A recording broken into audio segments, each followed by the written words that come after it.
computer. Okay, I'm recording it just to my computer, so it's not on the cloud, okay? Pass me a lemon, please. Oh.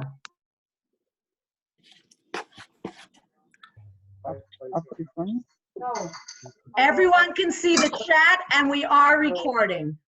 Okay, now we are, we have to actually get the doctor on it. The main. Aaron started to.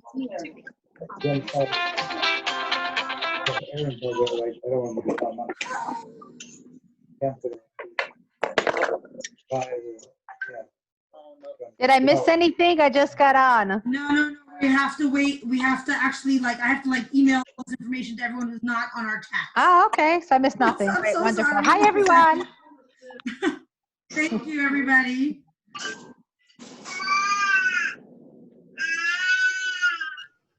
Raisy Davison, thank you for sending it in that way. That's easier. Okay. Is Dr. Lerner on? As soon as she's on, we will start. Okay, I'm coming. I'll be there in 5 minutes in the parking lot. Good? Mm-hmm. Okay. Oh my goodness.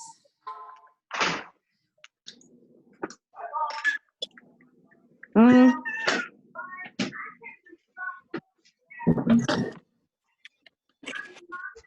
Okay. Is Dr. Lerner on? Yes, no? Hi. Oh, yes, she is. Okay, great. Let's get started, okay, everybody? The host, Tanya, do you have a way of just getting, especially for the recording, that Dr. Maslow, Lerner, and myself should be the ones that are pinned? Right, isn't there a way to do that by Zoom, so when you're recording, you're not seeing everybody the whole time, you're seeing the speaker? It's going to take us not so long to make a list. Yes, I have done that, yes. Okay, great. So if you could just pin myself and Dr. Lerner, mute everybody else, that'll be great. If you are on the phone, no problem, just please mute yourself because we're getting a lot of extra noise here.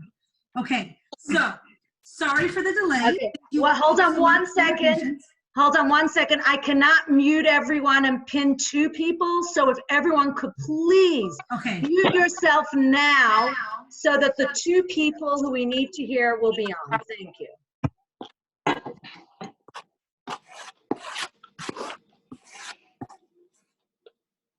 All right. Thank you, everyone, for joining us. And thank you, everyone, for your patience as we just move from room to room to room.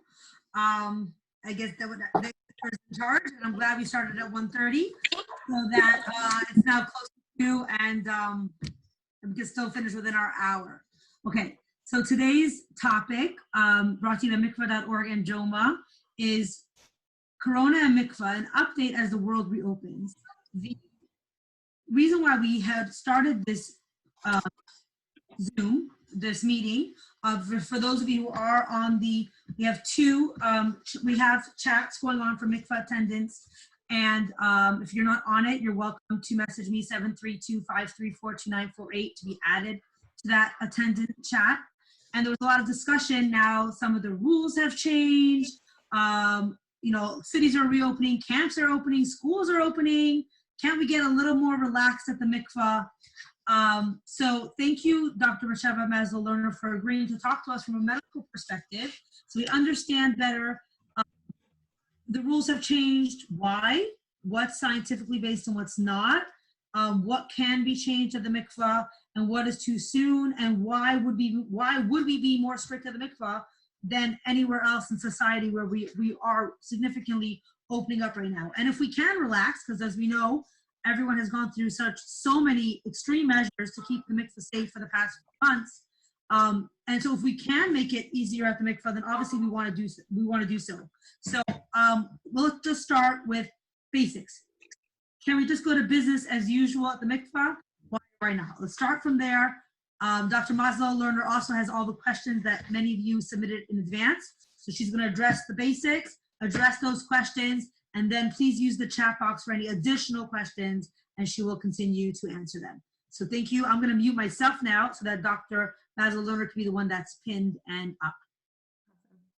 Thank you, Rasi, so much for having me. Everyone can hear me okay? I know we've had so many issues, and I apologize for all the technical things, but it's like such a schluss to be here, and I really appreciate being invited. Just so you sort of know where I come from and why I'm here speaking to you. So I'm a physician. I'm a reproductive endocrinologist, so an infertility specialist. But as a sort of side part to my professional career in the medical world, I also serve as an advisor to many halachic organizations and individual rabbanim who call me for advice about Hilchos Nida and various other things related to that. And as a result, I'm well ensconced in a lot of discussions about mikvahs in general and halachot that happen at the mikvah and getting people to the mikvah. And so when coronavirus started, I started getting lots and lots of questions from my contacts kind of around the city. I live in New York City, around the country, around the world. I also am very involved in an organization called JOMA, which is the Jewish Orthodox Women's Medical Association. So very shortly after the epidemic started to hit us locally, we created like a mikvah task force where we talked about all the issues that you could potentially face at the mikvah and what were ways that we could suggest that communities could continue to keep the mikvah open. So, it's interesting, depending on where you were and which community you were, the instinct was either close the mikvah entirely or leave it open as business as usual. And neither of those were probably acceptable. And the goal really was to be able to create a middle ground where we could safely keep the mikvah open and allow people to continue, utilizing it and keeping the mitzvos of Taharas HaMishpacha. In my mind, when we set this up, there really were two goals, and still are two goals, about having safety precautions at the mikvah. The one is actual safety, meaning what can we do to allow this important communal service to continue to function and to meet the needs of the women in the community without literally endangering people or unnecessarily spreading the virus. And that's obviously a huge priority for all of us. And the second, which is almost as important, is to maintain a level of confidence for the women who are going to the mikvah. Meaning the women who are going to the mikvah need to feel and trust that those who are organizing, who are taking care of their mikvah, who value their own lives and value their safety, and that the women who are coming to the mikvah don't have to feel like they are sacrificing their safety in order to keep the mitzvah of Taharas HaMishpacha. And I'll tell you, in my speaking to many women and different communities and community leaders, there certainly, at least initially, was a real concern amongst women saying, I'm not going to go to the mikvah because I don't feel safe, or I don't know who's running the mikvah. I don't know what kind of policies they have, what kind of science is behind that. And I think it's just such an important piece of growth that has happened as a result of this terrible circumstance, has allowed some of those bridges to really be built. And now many women that I speak to are so appreciative of their mikvah attendance and their mikvah leadership that really has allow them to feel like somebody cares about their safety and they're not being asked to choose between their own safety and the mitzvah of Taharas HaMishpacha. So I wanted to just start by congratulating all of you, because if you are all in a community, which I assume that you are, where the mikvah was able to remain functional, and the truth is that wasn't true and isn't true in all communities, and you haven't seen a big increase in infection rates of women who use the mikvah, and I've had my finger on this, and I have not heard anyone suggest that there's been an increase in infections for women who use the mikvah, then you should feel extraordinarily proud of yourselves. It is actually a tremendous accomplishment, and one that, when we look back at this time, we'll recognize as something that was really, truly monumental. To be able to keep the mikvah open during this time period and really maintain safety is something that is a tremendous zchus that you should all feel very, very proud of yourselves for. There are many times, and part of my being involved in this meant I went back and researched previous times in Jewish history, previous plagues, wartime, famine, and some of the tshuvot that were written at those times. There certainly were many times in which either women put themselves in tremendous danger to continue to use the mikvah, or the mikvahs were just not available, and women, couples were either struck between choosing not keeping the mitzvah of Taharas HaMishpacha, or obviously a real detriment to their shalom bayis. So I really want to congratulate you. I think it's just incredible worldwide how we have, as communities, been able to keep the mikvah running. The mikvah is a very vulnerable place for women, both physically, meaning they're physically vulnerable and potentially exposed, but also emotionally vulnerable. And to be able to really continue to keep that in a way that women feel is a special, safe place to go is really just a wonderful thing. Before we get to the questions of opening up the mikvah, I wanted to share with you sort of how I think about these things, and how, as when we as doctors are kind of trained to evaluate risk, right? We understand that there truly is nothing in this world that is without risk.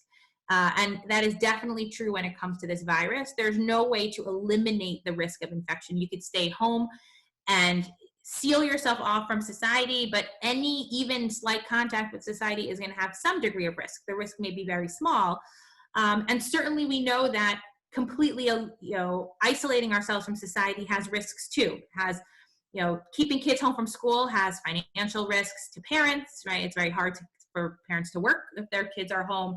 It has developmental risks to the children's emotional and academic well-being. There's many, many communal risks. And so when we talk about things like schools reopening and summer camps, stores reopening, all of those things you have to think about it through the lens of balancing how much risk are we willing to take? Are we willing to say there is a possibility that some people will get sick? And likely, unfortunately, the case is people will get sick when we start opening things up. But are we at a place with the virus that we can allow there to be some risk in order to also allow, financial and emotional well-being of those who have remained in quarantine? And so that's how we have to think about the mikvah as well, right? The mikvah is a really special, unique place that, unlike many of our other religious institutions, right, shuls and schools, has been able to function. We've been able to meet, for the most part, the needs of people and been able to serve almost everybody who needed to use the mikvah during this time period. And so anything that we relax in terms of our precautions really has to be viewed will relaxing these precautions allow more people to use the mikvah? Is the risk acceptable? Can we say, okay, we're willing to take a little bit of risk for a much more significant gain? But on the other hand, we also don't want to be involved in wasting our time doing things that, all these extra things that aren't doing anything, right? Like, our time is very valuable. There's money that gets spent, if you have to hire extra staff to clean, there's money and that money is communal money that goes towards the care of the mikvah. We don't really want to be busying ourselves with things that are not important, because there are so many things here that are obviously important. So that's really what I want to try to address today. The sad, or the kind of limiting factor, is that the virus is so different everywhere, and every mikvah is different. So I have to start off by saying I cannot by any means give a kind of blanket guidelines that everyone's going to be able to follow, from New York City to Honolulu to London. Every city is going to be different. Where it's peaking, it's peaking at one place, it's valleying somewhere else. Maybe there's going to be a second peak. Maybe your mikvah has 4 pools, or maybe it only has 1 pool. So there's going to obviously be very unique, singular differences from one mikvah community to the next. And so what I want to be able to give you are tools so that you can discuss together with the leadership of your community, the health, the people who are knowledgeable about the health circumstances in your communities, so that you can really do what's best for the women in your community and for the mikvah.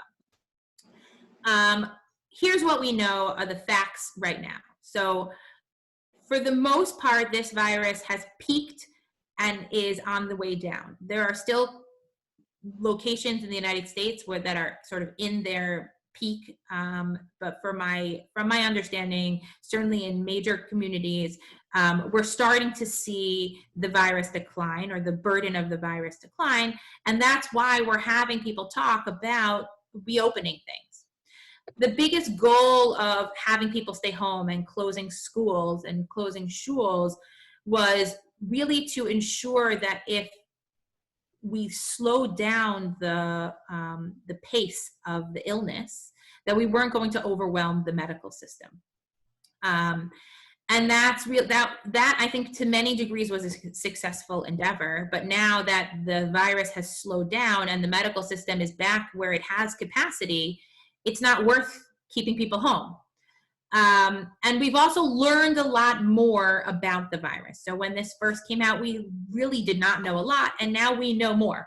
Do we know as much as we should? No. And so there's still a lot that we don't know, and that comes into play when we think about restrictions. But we are a little more knowledgeable than we were, 2 months ago. So here are some of the things we know. One is, and we knew this from the beginning, but we've definitely feel pretty confident, the virus is not spread through chlorinated water. And that's really been a big plus for being able to keep the mikvahs open, that if your mikvah is well chlorinated, you really shouldn't be concerned that, that the virus could spread from person to person through the water. And that's why we're also hearing stories of people, pools being reopened and things like that. So the mikvah itself, the actual physical water pool, is something that we think is pretty safe. The real question and concern that we think about is, well, what's happening before and after the woman goes in and out of the mikvah? And so we do know that the virus can be transmitted through casual contacts, meaning you don't have to be in somebody's face and coughed on to get sick. But we do know that, and this is something we didn't know before, that people who are sick, meaning the people who are coughing, who have a very high, what we call viral load, meaning they have a lot of virus in their system, are much more likely to transmit the virus than somebody who doesn't have any symptoms at all. And now we know that we can carry the virus without having symptoms, and those people are less likely to transmit it to somebody else. Now, they're not it's not zero, but it's less likely. And so a lot of when we talk about screening people, are you sick? What are your symptoms? All of that, the goals there, and some of the things we put in place, let's say in my office, the goals there are to try to keep sick people out.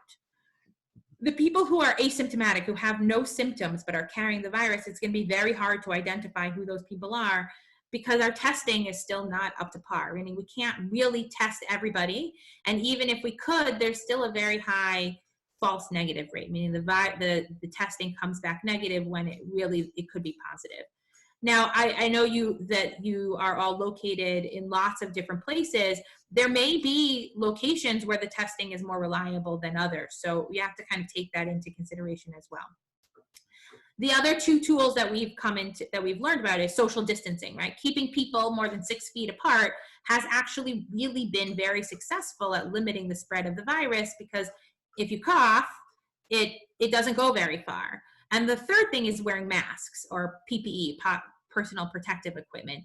This has been almost a surprise at how effective it can be. And we see that in the medical community, because the rates of doctors who have contracted the virus has become much, much, much lower than anyone ever expected.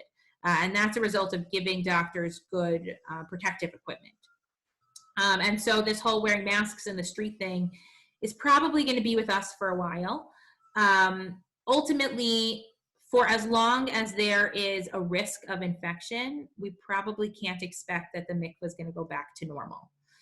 So for the foreseeable future, there probably will be some precautions that are going to need to be taken in the mikvah to keep it running safely, and to keep people feeling confident that they can come to the mikvah without risking themselves. So I want to start by addressing a bunch of the questions, the individual questions. That was all sort of by way of introduction. I know it was a little bit long-winded, but thank you for sticking with it. But I'm going to start addressing some of the questions I received ahead of time, and then I'm happy to continue to answer more questions as we go along. So some of the questions have been about travelers, right? So initially, when the virus first started, it was being imported to locations from elsewhere, right? It started in China, and it was then very quickly spread around the world. And so the first boundary that people thought of in order to protect their own communities was to be able to limit how much travel was coming in. And so it was a very obvious thing in March and April to say that if you're coming from another community, you can't use the mikvah.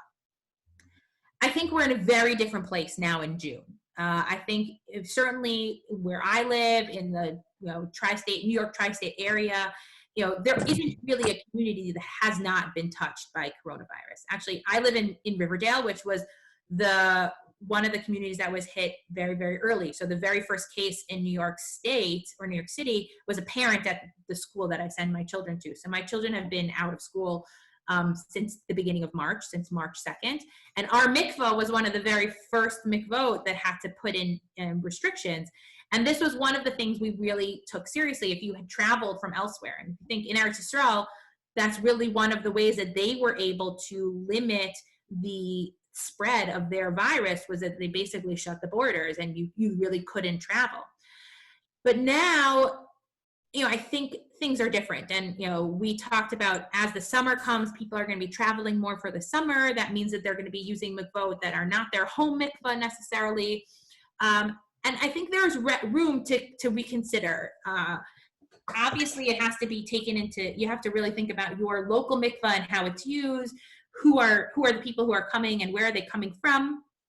But generally speaking, unless you're in a community that really has not been significantly affected by coronavirus, then I think that we're all sort of in the same boat at this point. It's not like New York has coronavirus and Florida doesn't. At this point, it's pretty much everywhere, but you have to view it. You have to really take that into consideration in talking to local health officials, because if you are in a place that hasn't been hit very hard, that could potentially be a risk by bringing people from elsewhere. But I do think that just sort of arbitrarily saying you can't have anyone who hasn't been to your local mikvah is something that we probably could reconsider, if not now, sometime soon. The other thing I think we could certainly reconsider at this point is there's a notion of waiting 15 minutes between dunkings. This was, as best I can tell, this is something that came up from the communities in Eretz Yisrael. So in Eretz Yisrael, the mikvot are run by the Misrad HaBriyut, which is a government organization. There are several doctors and halakha, women and rabbanim who counsel the Misrad HaBriyut, and I've been in contact with many of them, or some of them.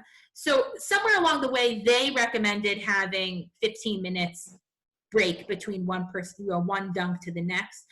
I think it had to do more with making sure that getting mikvot up to speed for the ones that weren't well chlorinated. It's a little bit arbitrary, and many of the mikvot in the United States that I've spoken to don't have that 15-minute rule. Many are really, the goal here is like, there's nothing magical about 15 minutes. The goal is really to assume like, okay, well, how long does it take for the virus to die in the pool? I don't think anybody really knows. And so it's probably not instantaneous, but it's probably not 15 minutes. And so it's just, leaving enough time so that if there's something in the water, you've kind of let it clear out and circulate a little bit. And that's probably enough time if you're just having one person at a time, that you've given it some time to turn over. In our mikvah and locally, like, we, thank God, have the luxury that we have several pools. So we actually just rotate our pools. So if someone comes in, they go to pool number 1, then the next person goes to pool number 2, the next person goes to pool number 3, and then we start back at number 1. That, not everybody has that luxury, but it's something to consider. So I don't think it doesn't have to be exactly 15 minutes. And I think people get hung up on that time. But I would, thinking about making sure there is some time that, in between, that it's not just one right after the other is something to consider. The other thing And I see all your questions in the chat. I'm gonna get to them as well. So don't worry. You can keep putting them there, and then we'll get to them. The other thing that's part of that, goes along with the 15 minutes in between from one patron to the next, is really just thinking about limiting how much time people spend in the mikvah and how many people are in the mikvah at any given time. To me, this is really the most important piece. The details of how you do that are going to be different from one place to the next, but really allowing so that women can come to the mikvah with very limited exposure to what's at the mikvah, do their tevilah, and then come home without interacting with other people, and still being able to make sure we're meeting everybody's needs. That's really, I think, the biggest priority. So you don't necessarily have to have 15 minutes between dunks, but having enough time so that when one person, you're not having 5 people at the mikveh at the same time. So that if you have it one at a time, you have like I said, in our local mikveh, we have appointment times every 10 minutes. So it isn't 15 minutes, but there's some turnover, so that you're not ending up with a big, you really shouldn't have women sitting in a waiting room right now, if you can avoid it. So if you're having them come relatively one at a time, you're getting some time in between each mikvah, in between each tevilah, for the virus to eliminate. So that's the water. The surfaces is the next big question. What do we do about surfaces? When this virus first started, there was a lot of discussion about transmitting the virus on surfaces. We know that the virus can live on surfaces for some period of time. We know that it can be transmitted that way, but we don't think that's the primary mode of transmission. We really think the primary mode of transmission is getting sort of coughed on or breathed on, and it turns out that it may be that the reason shuls and churches and simchas were all what we call super spreader events, right? That they had so many people got sick from them, is actually when you sing or you yell or you speak with a loud voice, you actually end up sort of spraying the virus in a much greater fashion than you would even just talking. And so in many ways, the surfaces was a very scary thought at first, right? Because you never know. Somebody just walked by. Did they touch that?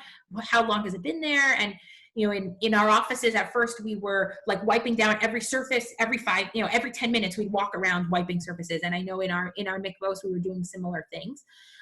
Obviously, that's a big burden to have to go and wipe every surface every time somebody comes. It is definitely a burden. And I think we're learning more that the surfaces are less worrisome, especially when people are wearing masks. So if somebody's wearing a mask and they wore the mask from the time they walked into the mikvah till right before they went into the mikvah, there's much less of a concern that they spread virus over everything they touched, right? Especially if, the first layer is that you're not letting sick people in, right? So if somebody's not coughing and sneezing, again, you're trying to maintain their virus, whatever they may be carrying, close to them and less on the surfaces. So, the questions of whether can we dial back some of our cleaning, it depends on how much cleaning you've been doing. So if you're a mikvah that's literally been wiping down every single surface in between each person, there's probably room to back off on that, assuming you're keeping some of these other standards, right? Being very careful about who you let in the mikvah, and masks, which I'll get to in a minute, because that is relatively new.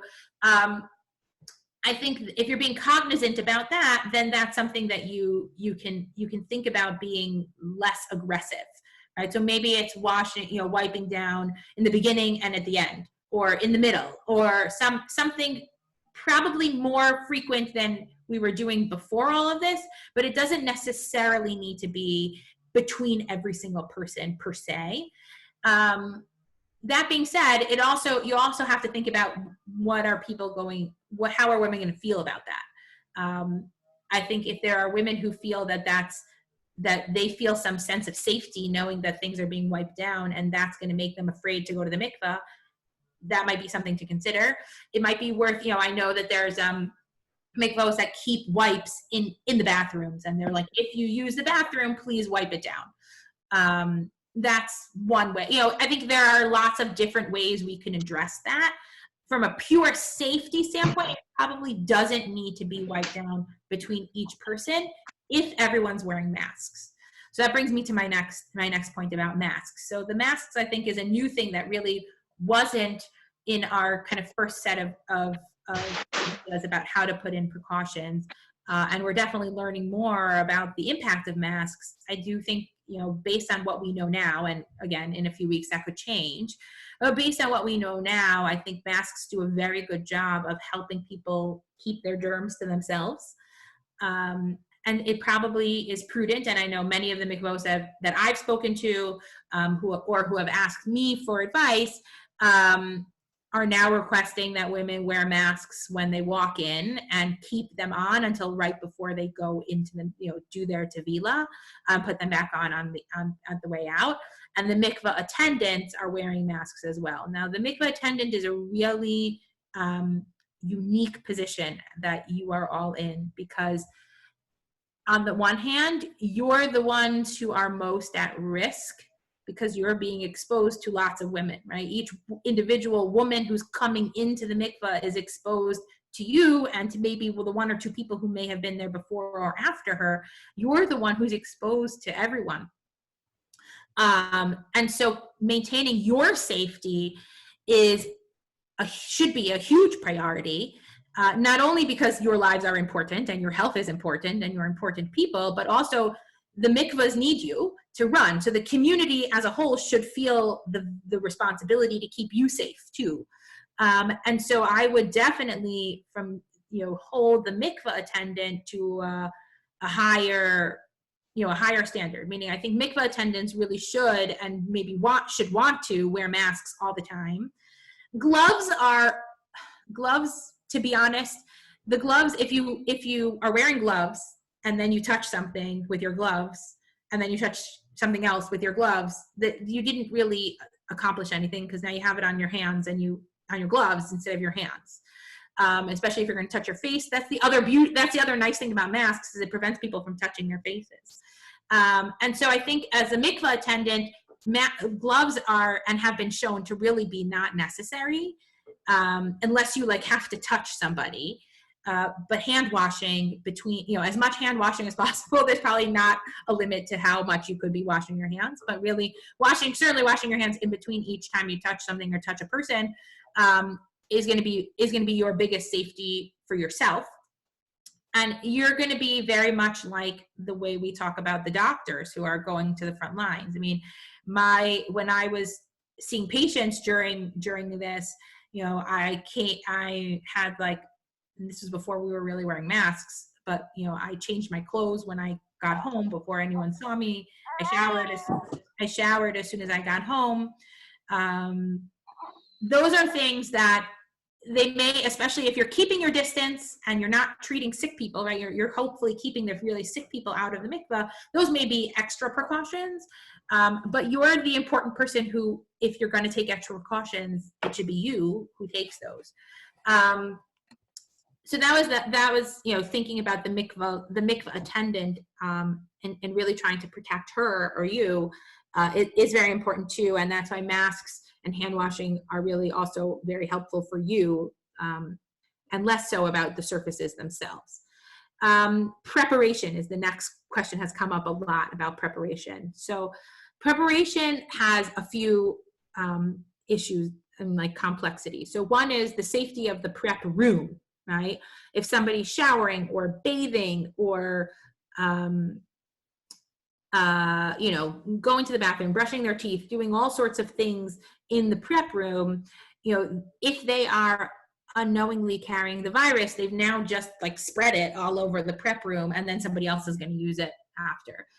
So that it definitely poses a challenge for the prep room. The other thing that happens if women come to prep in the mikvah is that they're spending more time in the mikvah. The more time they spend in the mikvah, the more time that they may shed their own virus, or they may capture somebody else's virus.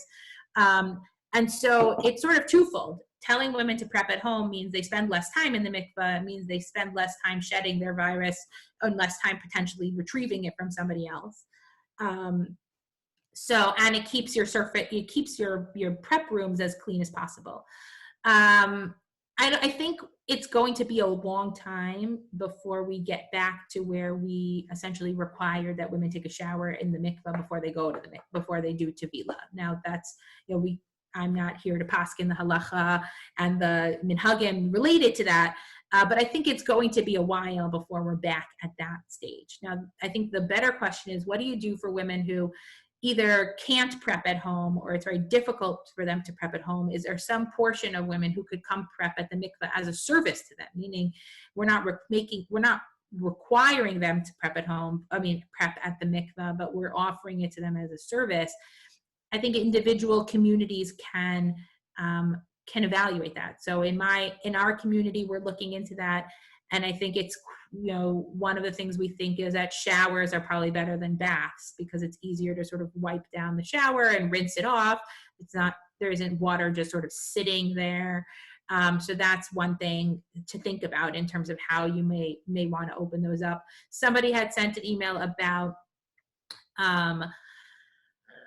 whether, let's say it was in a small community where no one else was going to use the prep room again, meaning let's say you only have one person coming or you have a few people coming and the last one wants to use the prep room and it's not going to be used again until the next day. I think there's room to consider that as an option. But again, remember, the longer somebody spends at the mikvah, the more likely it is, you know, the more chance they have to either leave their virus behind or pick up the virus from somebody else. So that's, you know, that's the thing about prep rooms in the surfaces. And then the towels and the robes, you know, it's hard to know. If somebody sneezes into a towel, that towel is not, you know, you don't really want to touch that towel. But again, you know, if it's something where it's difficult to keep having women bring their own towels, you want to be able to provide those towels, the towels are being washed. I think it poses much more of a risk to the person who's taking the towels and washing them than it does to the women who are using the towels, right? If you're using a freshly laundered towel, I don't think there's a lot of risk there. I think it's more that, you know, if you're the person who's cleaning up the you know, who's taking the hamper of dirty towels, and, you know, I'd be concerned about that person potentially.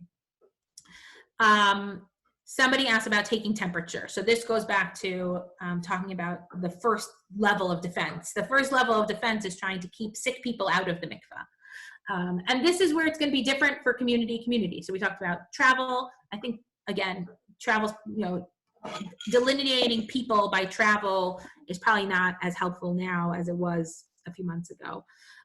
Taking temperatures, you know, it's never really been shown to be effective.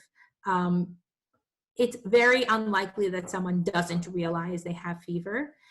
It's been used in places where you anticipate people are not going to be truthful about their symptoms.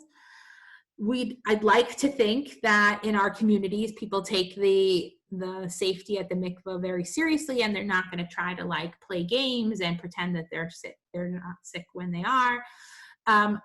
But it is a way to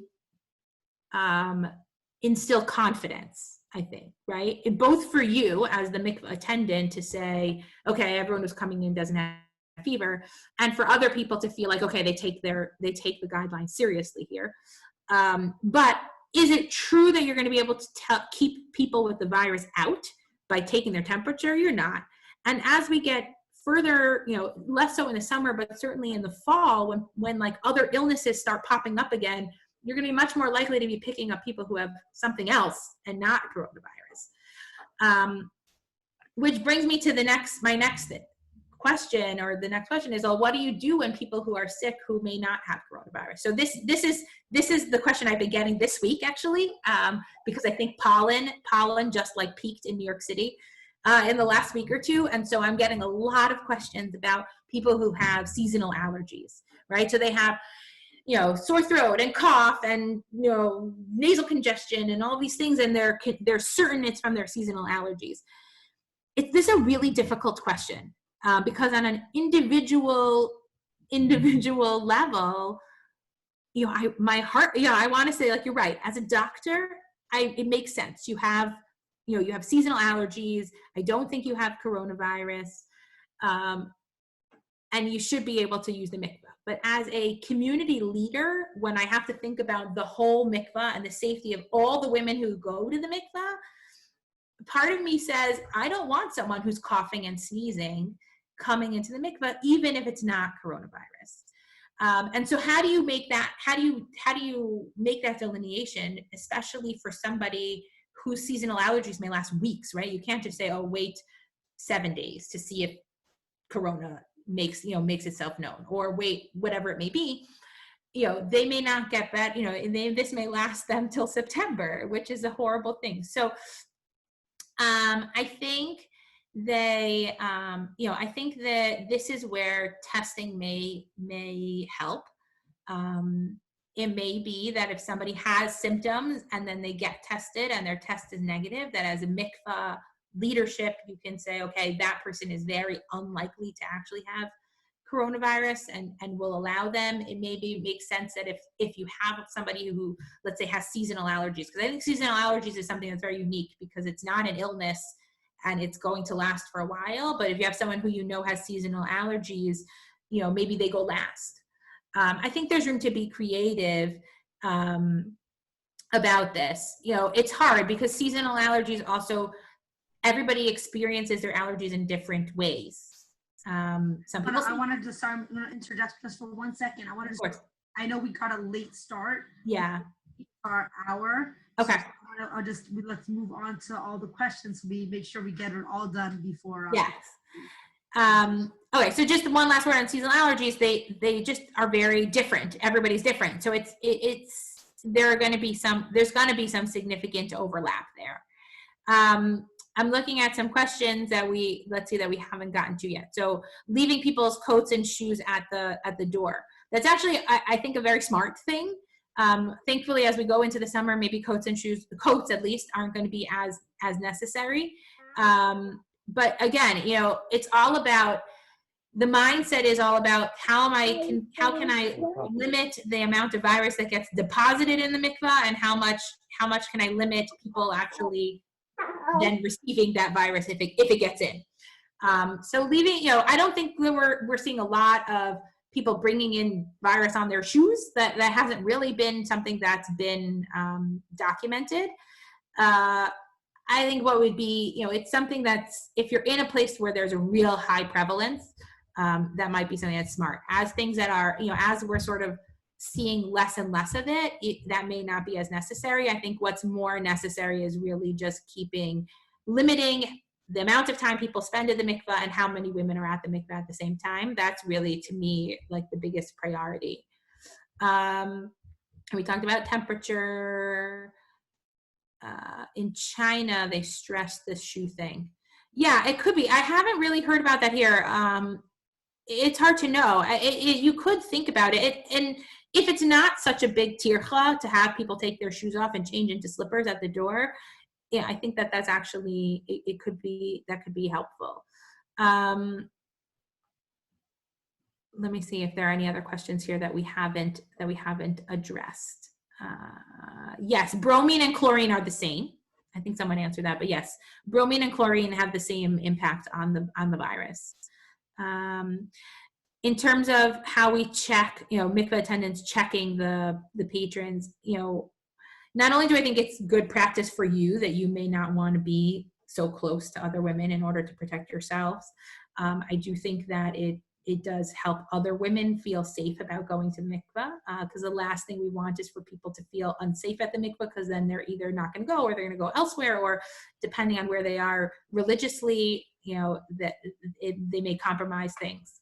That would be awful. So I think both to protect yourselves and to kind of the respect of the mikvah, it does make sense to have that separation. Now, obviously, there's halachic ramifications, and you'll have to address those with the local, your halachic authority, to see what makes sense in your community based on just sort of the guidelines that make sense for you. But My strong feeling is that the woman who is the mikveh attendant is the most important person in this entire discussion, and really we need to do whatever we can to protect her, because that means we're protecting everybody else too. Someone here wrote about women who are older or who are immunocompromised. This is something that's hard, that we have, we have to think about. So if you're, many mikveh attendants are, in the age group that would be considered more high risk for coronavirus. The same way there have been many physicians who are in that high risk group who have been successful at protecting themselves using protective equipment. And that's really where I think if you're a mikveh attendant and you're, over 60, or you have something, immunocompromised or some illness that puts you at risk, wearing a mask and keeping your distance from other people is really very smart move. Antibodies. Oh, this is a great question. Thank you for asking. So antibodies is controversial to some degree. I think, everyone in the medical community, at least the ones who have sort of political authority, are very hesitant to say to somebody, if you have antibodies, you get a free ride. To me, that's more of a public health concern, right? Because there's still a lot of uncertainty around testing. There are people who had the virus, they had positive viral DNA or RNA, and their antibodies are negative. So it's a little, the significance of antibodies is still a little bit uncertain. Also, there is some concern that as the virus mutates, let's say if it, the same way flu, right? Every year, people get the flu, they make antibodies to their flu, but the next season's flu is different enough that they could get sick again. We don't know if coronavirus is going to do that. The early indications is that it probably won't, but I think people still really don't know, and obviously we're very fearful of that. But as a physician, as a scientist, you have to believe that antibodies have to offer some immunity, at least for some period of time, or else the whole concept of a vaccine is irrelevant, right? The way vaccines work is that they trick your body into producing antibodies without actually having had the virus. So I think there's no doubt that people who have antibodies can feel a little less fearful and be a little less cautious. However, we still don't know if somebody who has antibodies could still be a vector to somebody else, meaning depending on how long it's been since you were exposed or ill, and some people don't know when they were ill, but they have positive antibodies. Or, if you've been in contact with somebody who's sick and then you sort of transmit it to somebody else, I think those are very low risks, but there's definitely not no risk. So I wouldn't, if a mikveh attendant has antibodies, I think she can feel very comfortable, but I probably would still recommend that she wear a mask. And I probably would still recommend that everybody else wear masks. But she herself could actually be less fearful, and if there's a slip up, it's less of a major concern. And if you have individual one-on-one circumstances where somebody who is, let's say, seasonal allergies or is ill or whatever it needs, and they need to use a mikveh at the end of the day, or you want to sort of make some of these unique, address some of these unique circumstances. If you're a mikveh attendant who has antibodies, you may feel a little more comfortable. Again, there may be mikvot that don't want to make these unique circumstances because it actually is a better policy to just have a policy and say, unfortunately, there are going to be some people who can't use the mikvah until XYZ happens, but that has to be done sort of on an individual level. I'm just looking at the questions. We don't have usually one an evening, 2 or 3. Yeah, I mean, I don't know where, obviously you're all in different communities, but in the greater New York area, essentially we've moved to like people wearing masks in public, like almost universally. I think it's a good idea. I think the masks, if it's not such a big tircha, it's hard. I mean, I'm a physician. It's really hard for me to see patients with a mask all the time. It's hard for the patients to wear masks. It's physically hard to breathe, and it's also emotionally like that connection, to be able to make that face-to-face connection, for people not to be able to see you smile or to see that you're sad. You know, that's very difficult. I don't want to discount that, but I do think that, you know, to be able to make sure that people are keeping their germs to themselves is a value. Questions about the questionnaire before the appointment. So we have that too in our local mikvah. When you bake, so our local mikvah is a very busy mikvah, and it went from being just, there were no appointments. You would just come, you wait in the waiting room, and the next, you know, it was first come, first served, to like an online appointment system, which, by the way, actually many of the women in our community are much happier with. And really appreciate that they're able to just like come, get their business done, and leave, and not worry about how long it's going to take them or who they're going to see. So it's interesting. I think maybe after Corona, we may even just stay with this model. But in order to make the appointment, you get asked a question. You get asked a series of questions. You know, have you been sick? Have you been exposed? All of that. It's very hard to know the significance of that right now, because, you know, have you been exposed? It's possible lots of people have been exposed. You know, if you're a physician, you've been exposed. If you're, you know, it's hard to know the significance of that. I think it goes to what I said before about trying to keep somebody who's actively ill out of the mikvah. So if you have somebody whose husband or somebody they live with is actively sick, that's probably someone you wouldn't want to come to the mikvah. If they have, you know, if they are physically sick, yes. I'm going to interrupt you again. You brought something up that I think was also one of the original questions, is I want to clarify that here and ask you to address it. Yeah. Let's say, like, doctors, for example, are constantly exposed, and so if you're going to ask, were you exposed to anybody, it's not really going to help, because they're a medical professional and they could constantly be exposed. So do mikvahs still need to take any sort of precautions with medical professionals, with people who are obviously, they know that they're exposed, but they're wearing masks at work, and they're wearing PPE, and they're wearing anything. So do they have to be treated differently than anyone else coming to the mikvah? I think that's really relevant for a lot. I think that's a super important question and a difficult one. Generally, I think if they're wearing proper PPE, they should be safe. It's the same way many of them have not quarantined from their families anymore for the same reason, that wearing PPE keeps them safe. I do know in many communities, the same way they have, like, you know, special hours for medical professionals at the grocery store, they have special hours at the mikvah for medical professionals. If you live in a community where there are a lot of medical professionals, or you know, there's one in particular who you know is being constantly exposed, it may make sense for her to be the last one to use the mikvah at the end of the day.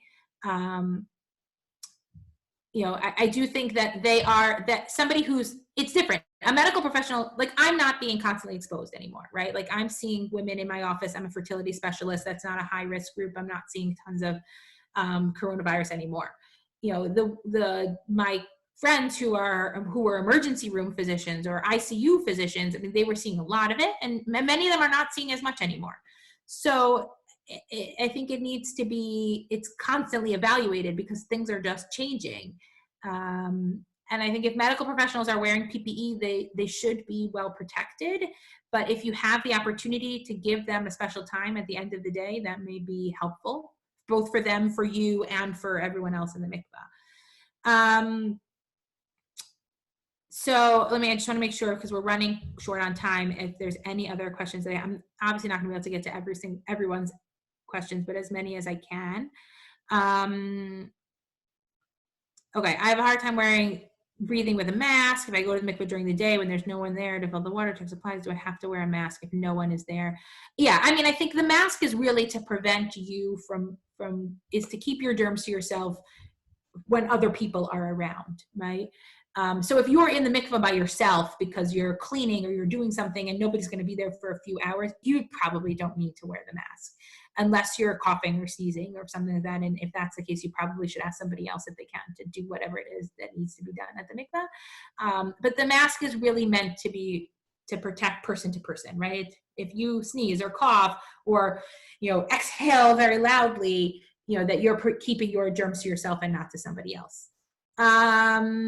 Again, I can't ever be 100% sure, right? We can't ever be 100% sure about everything. And so is it possible? Of course it's possible, but it really, you have to be able to sort of balance life and trying to keep people safe. Somebody repeat about if somebody's husband is sick. This came up a lot. I hope in Mirta Hashem this is not going to be a big problem because now thankfully people are less sick.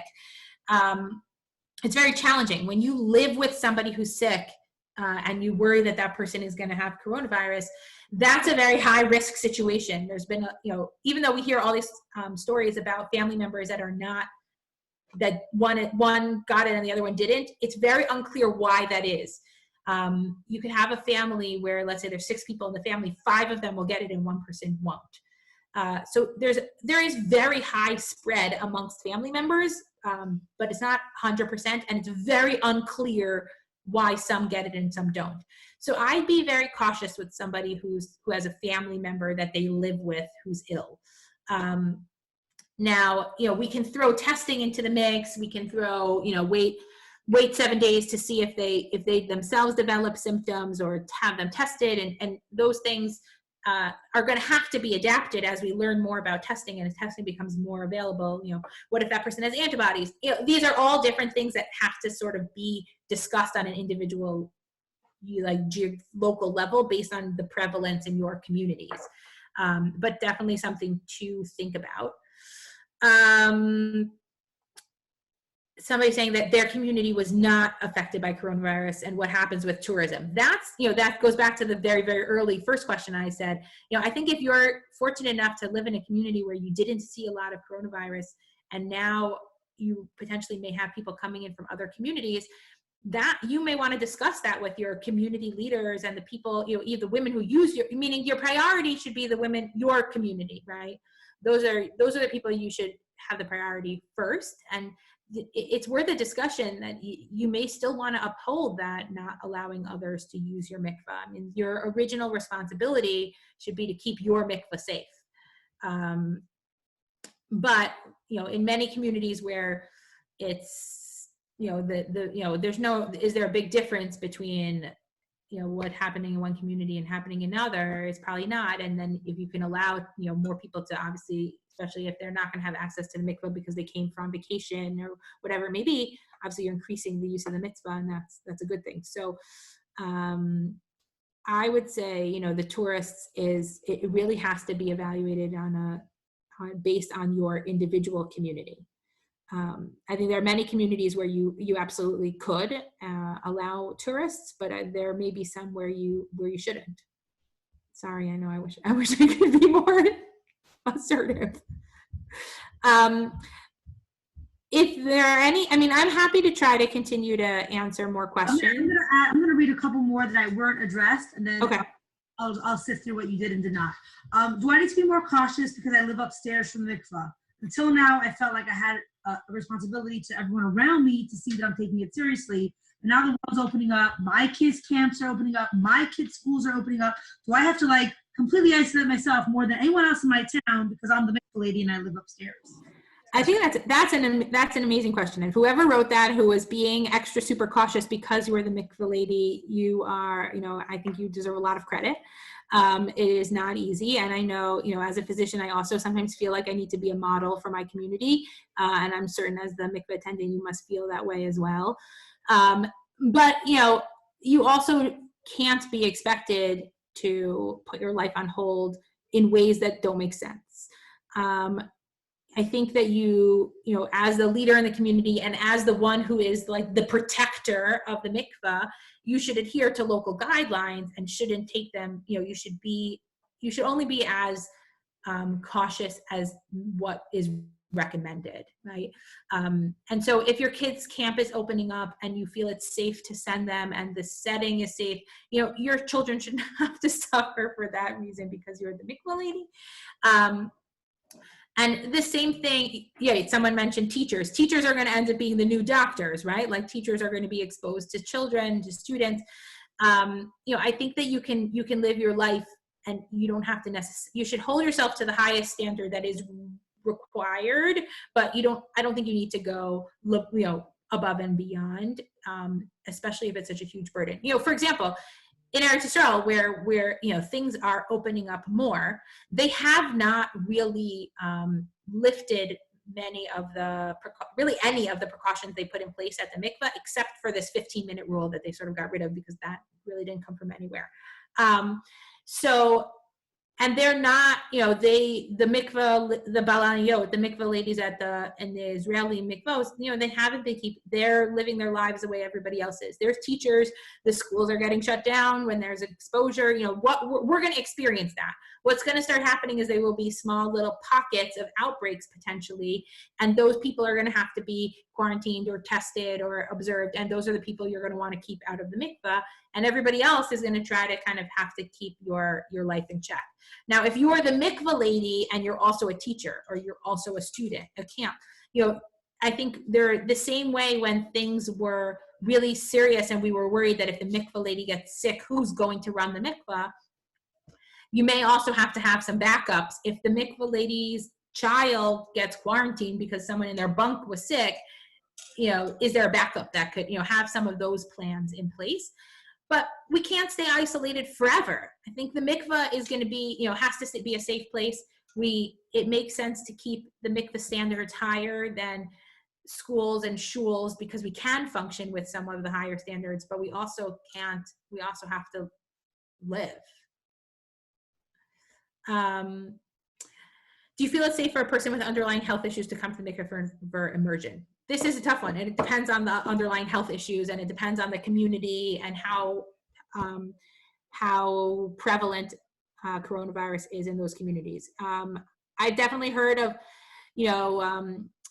Rabbanim giving psak that these women can come early, either come early on day 7 or come early on day 8. Again, I'm not trying to give out individual piskei halacha at all, but I just want, this is what is out there. And, allowing those women who have a uniquely high risk, maybe they go last, or maybe they go first, or they come when the water gets changed. I mean, these are all things that people have brought up. And it depends on how risky it is and how much we can protect those people. So I think that's an individual, it's going to have to be dealt with sort of individually. I don't know if people over 60 can be teachers or camp director. Travel to New York for a wedding. Can I continue when I get back? Do you need to be tested? We're not really recommending that every time you go into a big group that you get tested when you come back. I think if you went into a big group and then you found out that somebody there was sick, maybe. I think especially if you're wearing masks and you're separating yourself from everybody else, I don't think you actually pose a true risk. I mean, everybody poses some risk. I don't think you pose a higher risk. It just goes back to that second question. Is it going to be some kind of, community issue where people are going to be concerned? Oh, I heard the mikvah lady went to a wedding and now she's not really taking it seriously and all of that. I think some of that is a little bit of narishkeit, and some of that is people's fear. Like, the fear is real. And unfortunately, we have to address, like, what are the actual safety and what do we do to also make sure that people feel safe.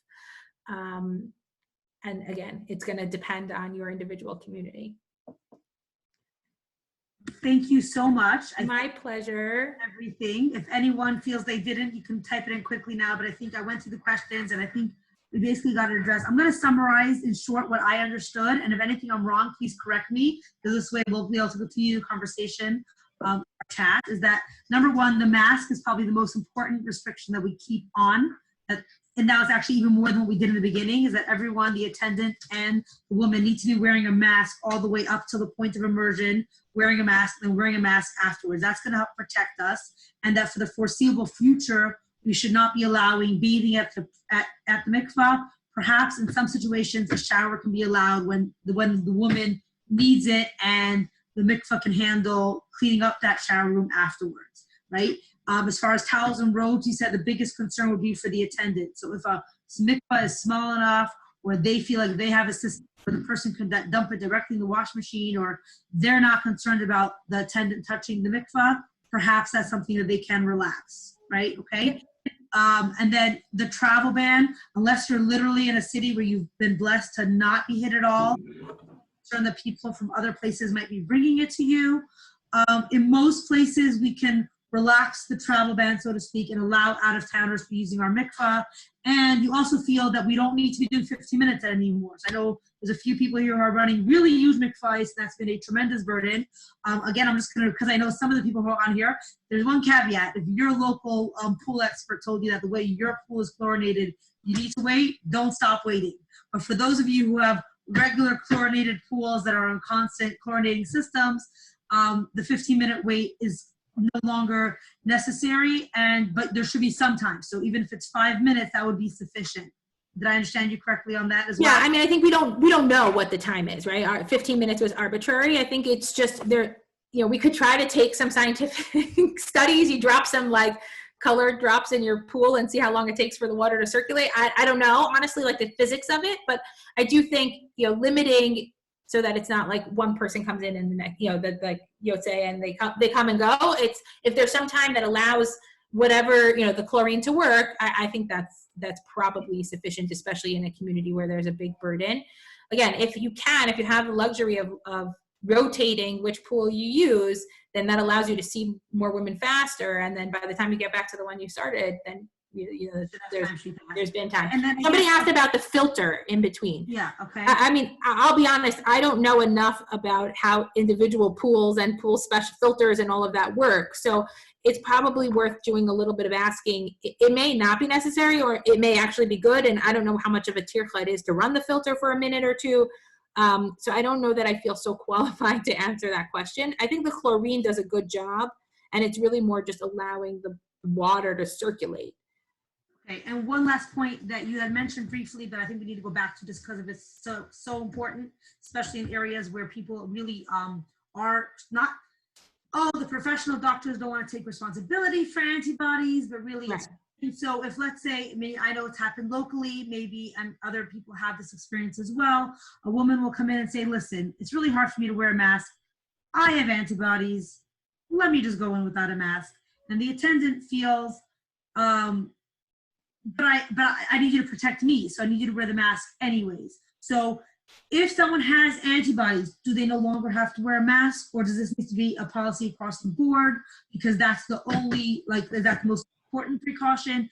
Just mask in regard to antibodies, or should antibodies yet have any sort of bearing on our policy level right now? Yeah, I would say as a policy, you shouldn't let antibodies change your mask, because then you're relying on, where did this woman get her antibodies from? Do we really, do I know that it's just not that somebody's trying to be untruthful, but it's just, I think, like in my office, we make everyone wear masks, even if they had antibodies, even if I treated them, like I know they had coronavirus, our staff who we know may have had, we make everyone wear masks. It's hard. Nobody likes wearing a mask. But I do, I'll walk in and a patient will have her mask on her neck, and I'll just be like, I'm really sorry. I'm going to have to ask you to wear your mask. So again, the mask, do they need to wear it only when they're with you, or even when they're by themselves? Like, let's say you left the bathroom to get undressed. Can they have their mask off until they're literally in your presence, or do they need to wear a mask the entire time they're in your building? Generally, I think, and again, we're still working on very limited knowledge, but based on what we know, I think the mask is more important for person-to-person interaction. So exactly, like when my patients are undressing and they're in my office, they don't wear a mask. They wear a mask when someone else comes in the room. So it's really more when you're going to have to be in closer contact with somebody that you want them to be wearing a mask. If they're spending a lot of time in the room on masks, then you worry about, do you have to wipe things down or whatever it may be. But if they're just getting undressed, I don't think you have to require necessarily. I think just masks are, as much as you can do is good. Okay. I see someone saying about the running the filter. Again, you all probably know a lot more about the filters than I do. Okay. And we know that the chlorine kills the virus. I went through it. I made sure to go a few times. I think we've gone through all the questions. Again, if anyone feels there was a question unanswered, you have 5 seconds left to raise your hand and say, my question wasn't answered. But otherwise, thank you, everybody. My pleasure. With our technical problems, thank you. I have a question. Matt, you hear me? Okay. You mentioned not needing gloves, and I understand that it can transmit from surface to surface when you touch, so it doesn't make a difference. But don't gloves protect us from absorbing into our own skin, so that if we are touching surfaces and something would be there, or we touch someone else, it wouldn't absorb into our skin? Isn't that a protectant? So the gloves the virus is really gets into your body through the mouth and nose more so than the skin. If you are somebody who's going to change, the gloves can be very helpful if you're changing them often, right? So like in my office, I now wear gloves every time I examine a patient, even when I wouldn't have. Obviously, there are parts of my exam that I always would wear gloves, but when I'm examining somebody, elsewhere, I wouldn't always have worn gloves, but now I do. But then I change, then I take my gloves off after my exam. So if you have the gloves and they're available, and certainly if they make you feel more comfortable, as long as you're changing them from person to person, and you're not touching your face. Because if you do this, if you touch something and then you touch your phone and then your phone touches your face and whatever it may be, or you touch something else and then that thing touches your face, then the gloves haven't really helped. And I worry that sometimes they give people a false sense of security, right? That they think they're being protective, but actually they're touching all sorts of things with their gloves. If you're very meticulous and you put your gloves on when you go to open the door for a person, you keep them on, and then you take them off or you change them, then that can be helpful. But generally, outside of like the medical exam, there hasn't really been shown that gloves have been super helpful, and I think people worry that they give a little bit of a false sense of security. Okay. One last thing I wanted to ask you is that, because I got some messages about whether I can share your contact information, so maybe it's best, actually, if you're comfortable sharing your contact information, to go ahead and give it now or say no.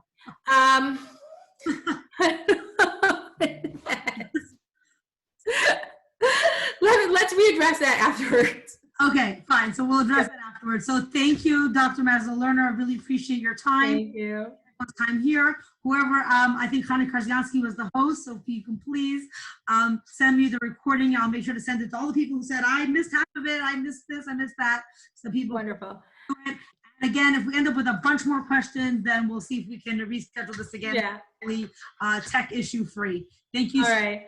Thank you again. And I want to close with how I opened, which is that I have just a tremendous amount of respect and admiration for what you have all done. I mean, you've done an incredible service to the Jewish community, to women, Jewish women everywhere. And, historically speaking, this has been something that's never been accomplished before. And I think in years to come, people will look back and say it was really just an incredible schus that we were able to keep, the mikvahs running during this time period. And it does not look like we actually, it looks like we were successful at limiting people from getting sick. So you should just feel very, very, really proud of yourself. And I applaud all of you. Thank you. Thank you so much, Dr. Lerner. Thank you. Thank you. All right. Take care. Take care.